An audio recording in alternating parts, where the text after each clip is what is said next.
सुशांत सिंह राजपूत को हेलुसिनेशंस होने लगे थे, भ्रम होने लगा था, वो डरने लगे थे एक पेंटिंग को देखकर।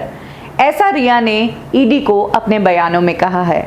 और अब सुशांत सिंह राजपूत की डायरी के कुछ पन्ने सामने आए हैं, जिससे पता चला है कि जो बंदा इतना इंटेलिजेंट हो, जिसमें इतनी मैनेजमेंट स्किल्स हो, जो इतनी गजब की प्लानिंग करके चलता हो, क्या उसका दिमाग खराब हो सकता है? इस डायरी के पन्नों पर सुशांत सिंह राजपूत ने जिस तरह से प्लान किया है, उस प्लानिंग को देखकर ये बात तो क्लियर हो ही जाएगी कि अगर कोई बीमार हो, डिप्रेशन में हो, तो वो इस तरह की प्लानिंग तो बिल्कुल ही नहीं लिख सकता है।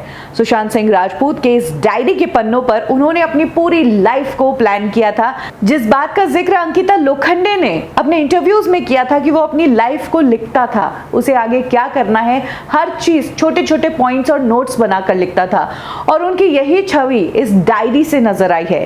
सुशांत सिंह राजपूत ने अपने काम को 3 चीजों में बांटा था: एंटरटेनमेंट इंडस्ट्री, एजुकेशन में और फार्मिंग में।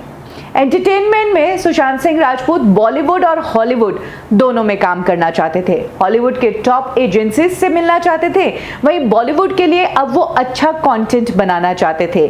और इसके लिए उन्होंने प्लानिंग ये की थी कि FTII से जो यंग टैलेंट आएगा, उनका वो यूज करेंगे, उन लोगों के साथ काम करेंगे, बेहतर कंटेंट बनाएंगे, अलग तरह की स्क्रिप्ट लिखेंगे और उस पे काम करेंगे। एंटरटेनमेंट के डायरेक्शन में कैसे आगे बढ़ना है और क्या क्या काम करना है किन किन लोगों के साथ, इसके लिए सुशांत सिंह राजपूत ने अपनी इस डायरी में पूरा फ्लो चार्ट बनाया है। और आपको बता दें कि इस फ्लो चार्ट में उनकी बहन प्रियंका का भी नाम है, जिनके साथ वो एक टीम गठित करना चाहते थे जो कि लीगल मैटर्स देखेगी। जहां एक तरफ रिया चक्रवर्ती ने कुछ ही दिनों पहले ऐसे मैसेजेस वायरल किए थे जिसमें लिखा था कि सुशांत ने अपनी बहन को ईवल कहा था।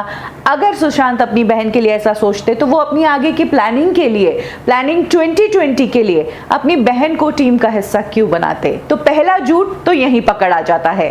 इन डायरी के पन्नों को देखकर यही लगता है कि सुशांत सिंह राजपूत न सिर्फ एक तेज दिमाग के इंसान थे, एक बेहतरीन एक्टर थे, बल्कि उनमें मैनेजमेंट स्किल्स और प्लानिंग की स्किल्स भी गजब थी और वो बिजनेसमैन बनने की तैयारी कर रहे थे। करियर प्लानिंग के अलावा सुशांत सिंह राजपूत ने अपनी इस डायरी में इन्वेस्टमेंट्स को लेकर भी एक बहुत बड़ी बात लिखी है।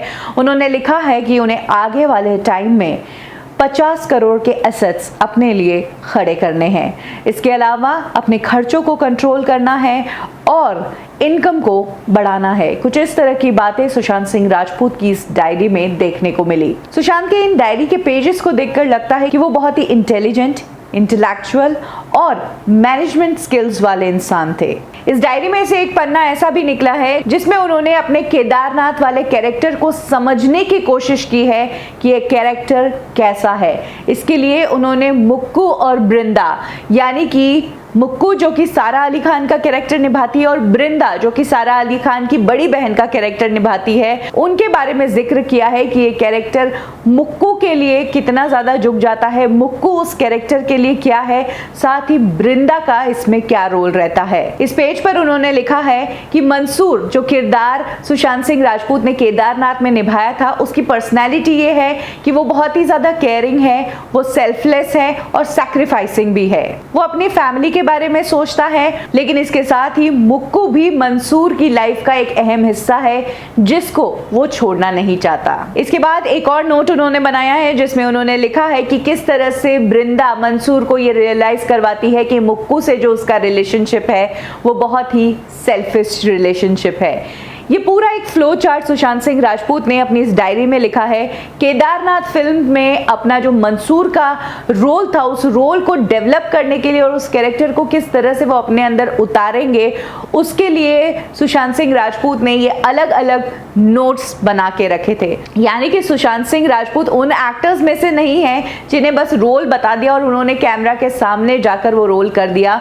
वो तो उस कैरेक्टर की डेप्थ तक जाते थे, यानी कि वो एक डीप थिंकर भी थे। सुशांत सिंह राजपूत की इस डायरी ने बहुत कुछ बातें सामने लाई है।